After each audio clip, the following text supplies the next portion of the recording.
네, 정기 모임 때, 정기 모임 때 이런 질문이 나왔어요.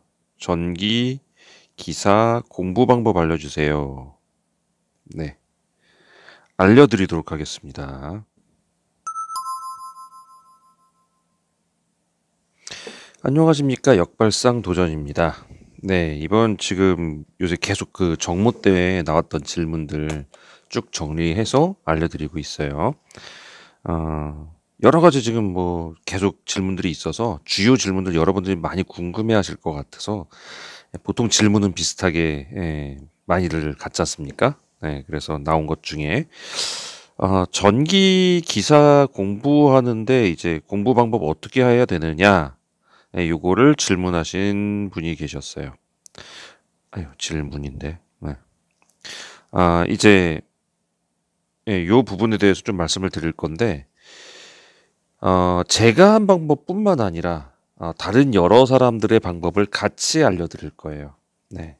그래서 네. 사람마다 이거 학습 방법은 다 틀린 방법 틀리거든요. 그러니까 이제 누구는 어떤 게 잘 되고 누구는 어떤 게 잘 되고 이게 다 틀리기 때문에 그래서 그 부분들을 많이 알려져 있는 방법들하고 제가 직접 했던 방법하고 요거를 선별해 가지고 좀 알려드리도록 하겠습니다. 일단은 요거부터 하셔야 돼요. 전기 기사 실기 시험이 그러니까 시험이 필기 시험하고 실기 시험으로 나눠져 있고요.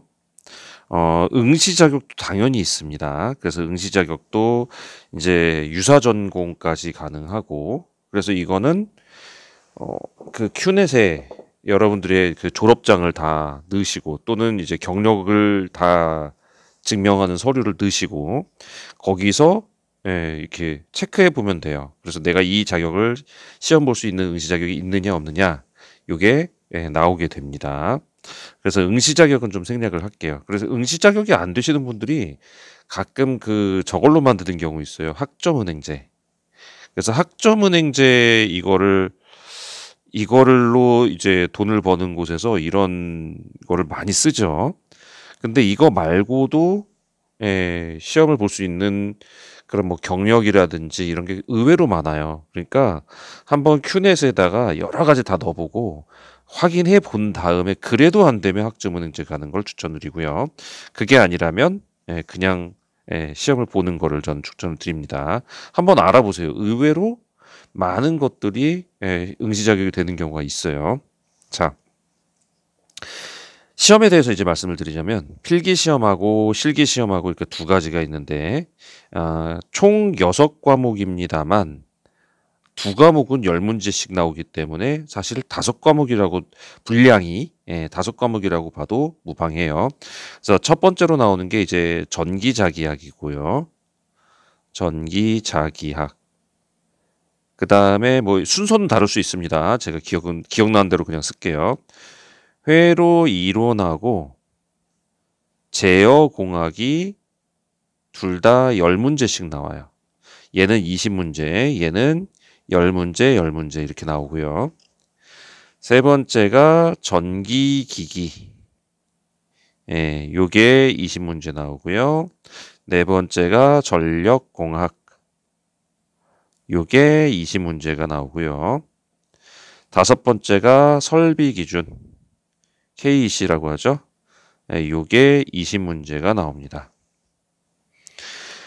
자, 실기보다는 필기가요, 범위가 훨씬 넓습니다. 분야가 굉장히 넓어서 공부할 양이 굉장히 많아요. 그런데 깊이 들어가진 않습니다.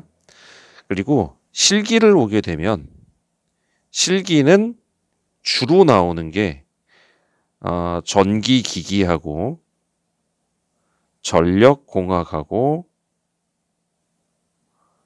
설비기준 쪽이 주로 나옵니다.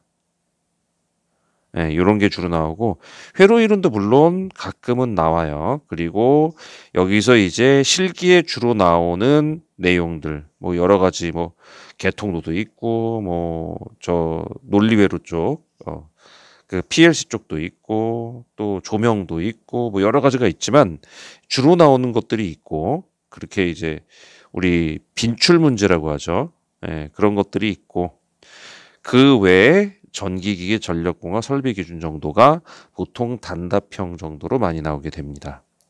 그래서 실기는 아무래도 좀 더 깊숙하게 그 깊이가 더 깊은 그런 공부를 해야 되는 게 실기 공부라면 필기 공부는 굉장히 넓은 범위를 아우르는 그런 공부를 해야 돼요.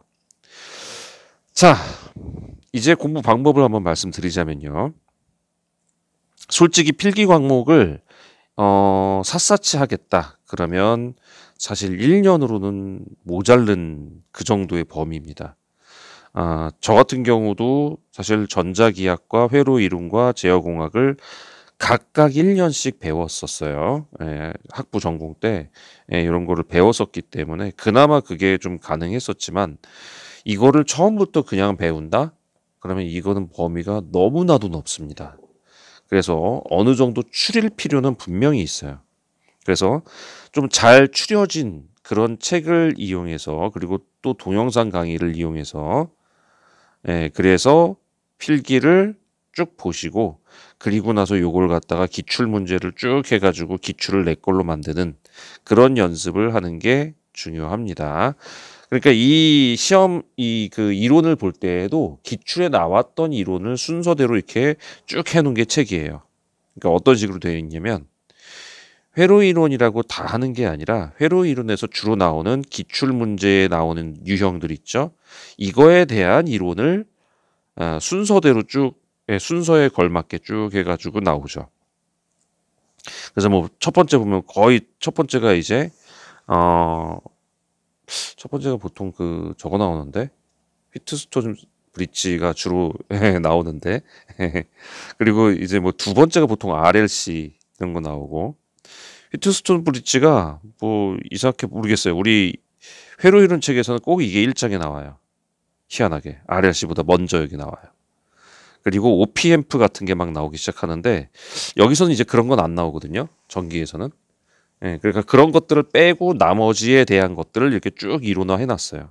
이게 바로 다 기출 문제를 순서대로 쭉 적용을 한 거거든요. 그러니까 이 순서대로 그냥 쭉 공부를 하시면 이게 뭐 필기 시험 문제가 아닐까. 저는 이렇게 생각하고요. 자, 회로 이론도 마찬가지입니다. 제어공학 그렇고 전자기학을 이제 전자기학을 이거를 잠깐만요. 이거를 하나하나 과목별로 알려드려야 되나? 과목별로 알려드리는 걸 다음 시간에 미룰게요. 지금은 전체적인 걸 좀 알려드리고 과목별로 어떻게 하는지는 좀 나중에 알려드릴 텐데 전자기학이 좀 하면요. 오히려 효자 과목이에요. 나오는 게 좀 정해져 있어요. 그래서 왜냐면 전자기학을 깊이 들어가 버리면 무진장 어려워지거든요. 근데 그렇게까지는 안 들어가더라고요. 그러니까 전자기학을 조금만 해놓으면 의외로 점수 따기 좋은데 이거를 갖다가 꽈락 면하는 걸로 그냥 이렇게 해버리는 경우가 많이들 계시던데 그건 이제 사람마다 틀리고요. 회로하고 제어는 이것도 사람들이 많이들 저 꽈락 면하는 용도로 많이 쓰죠. 왜냐면 이것도 이제 계산 문제나 이런 게 많이 들어가기 때문에 그런 부분이 좀 있고 전기기기도 그렇고 전기기기 조금 이제 사실 과목별로 해야겠네요, 이거는. 그리고 전력공학이 제일 사람들이 효자 과목으로 많이 알고 있어요. 일반 사람들은 설비 기준 열심히 외워가지고 여기서 좀 고득점을 하려고 하는 경향이 있고요.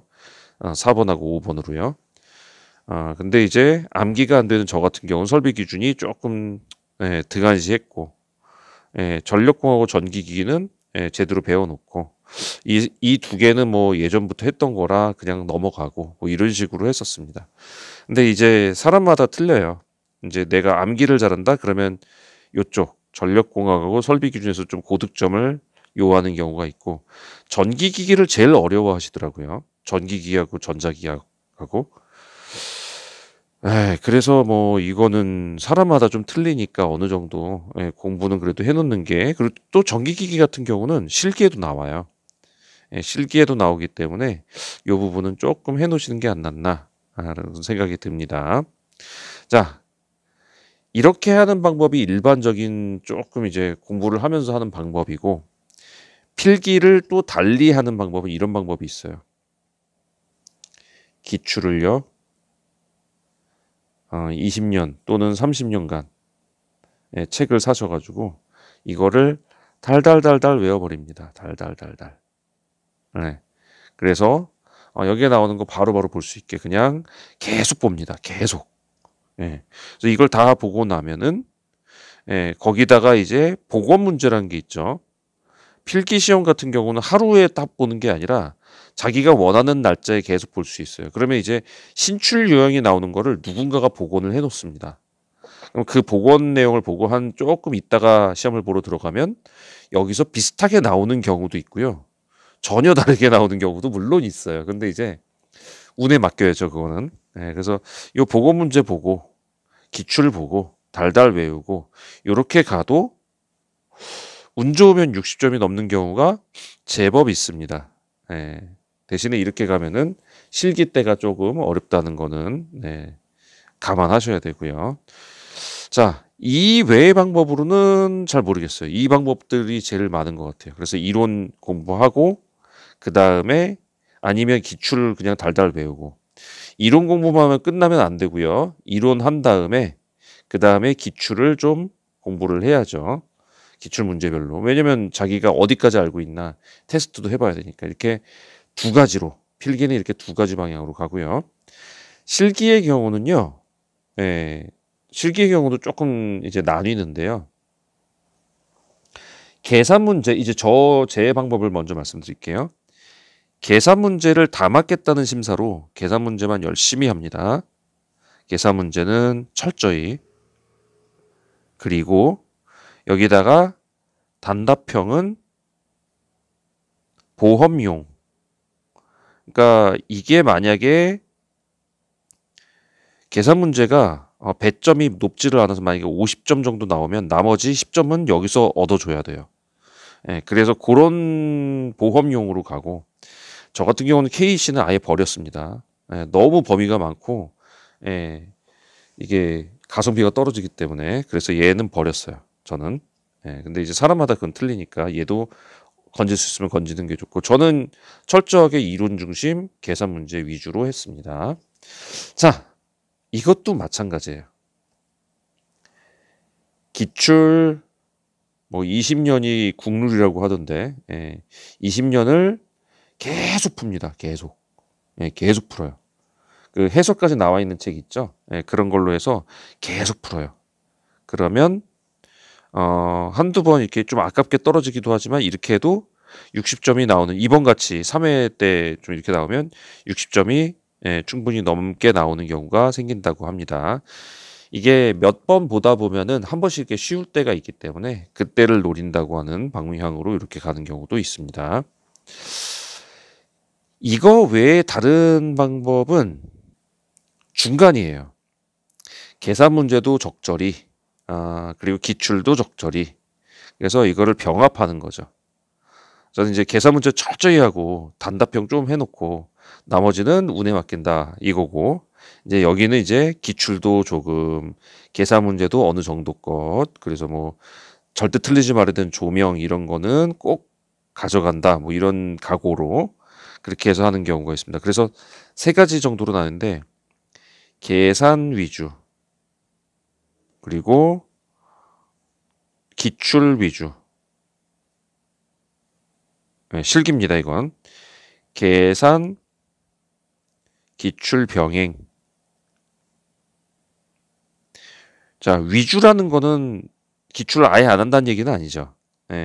기출 위주라는 거는 계산 전혀 안 한다는 얘기는 아니죠. 그러니까 하기는 하되 위주로 하는 게 기출, 위주로 하는 게 계산 요 차이인 겁니다. 얘는 거의 반반 가져가겠다는 얘기죠. 요렇게 많이들 하십니다.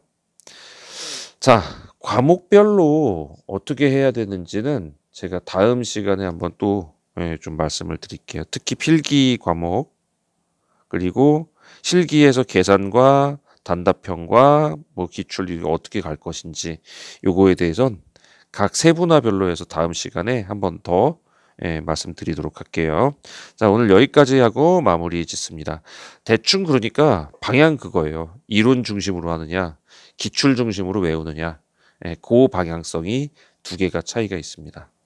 자, 장단점이 있다면 계산 위주로 한 경우는 어느 정도 점수가 어느 정도 배점이 나와요. 거기다가 이제 조금 뭐 하면 되겠구나 이런 식으로 나오고 기출 위주로 하신 분은요 좀 점수가 들쭉날쭉해요. 이렇게 막 확 올랐다가 확 떨어졌다 막 이렇거든요. 아는 게 나오면 확 맞는 거고 모르는 게 나오면 확 틀리는 거예요. 그러니까 아는 게 나올 때 한번 붙겠다라는 심사로 보통들은 하십니다. 그러니까 그런 식으로 알아두시면 되고요. 그렇게 준비하시면 전기기사 뭐 2년까지는 보시면 안 되고 1년에서 1년 반 정도면 끝내야 됩니다. 뭐안 되면 진짜 6번이라도 하셔야 되지만 그래서 하여간 좋은 공부 방법 선택하셔가지고 좋은 결과 있으시길 바라고요. 여기까지 하고 마칩니다. 도움되셨으면 구독과 좋아요 부탁드리겠습니다. 자, 오늘은 전자책 광고는 생략합니다. 다음 시간에 뵙도록 하겠습니다. 감사합니다.